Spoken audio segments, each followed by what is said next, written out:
Ние имаме огромен проблем с това, че нямаме актуален списък на обектите от културно-историческото наследство. Не знам дали не е добре да се изслушваме, но ако искате, ще ви дам микрофона, аз не държа.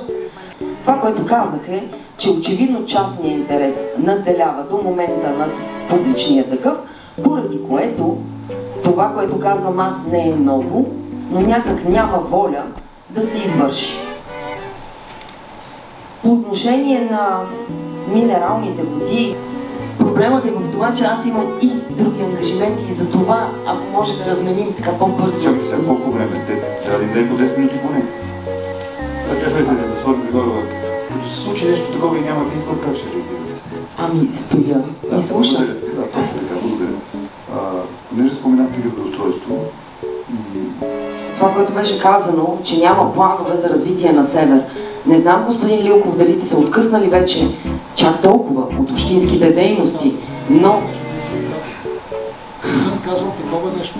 А с какво ме репликирахте? Репликирах ви, тъй като вие казахте, че по план се допуска такова строителство в северните територии. Не сте разбрал тогава какво съм казала. Добре е да се слушаме преди да се репликирам. Територии.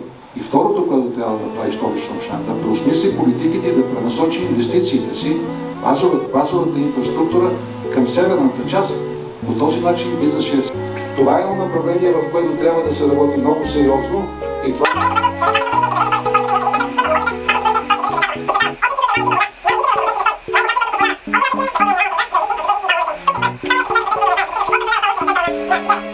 Айде сега да не се притискаме по този начин, след като закъсняхте с повече от 1 час с програмата. Това се е случило, госпожо Григорова? Да, случвало се, затова не спрете да ме прекъсвате, за да мога да се изговоря. Нямам нищо против да си тръгна и без да отговоря. Моля ви, не дайте да си тръгвате. Да, благодаря ви за това, че ще млъкнете, ще ми дадете възможност да отговоря. По отношение на сметка в един момент да го приемат за собствен такъв и да се грижат за него.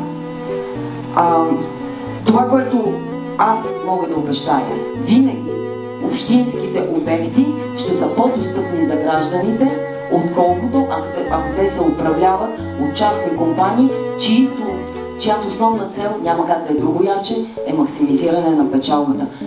Госпожо Григорова, чух ваше изказване, че искате да премахнете някои от сградите в София, за да има по-добра циркулация на въздуха. Когато някой въобще повдига въпроса за безобразното и безконтролно строителство, което не се съобразява по никакъв начин с комфорта на столичани, които остават да живеят тук, въпреки че очевидно частният интерес надделява на публичния такъв, вие започвате да правите мемета и деселенците, което очевидно няма как да доведе до конструктивен разговор. Благодаря ви. И аз ви казах.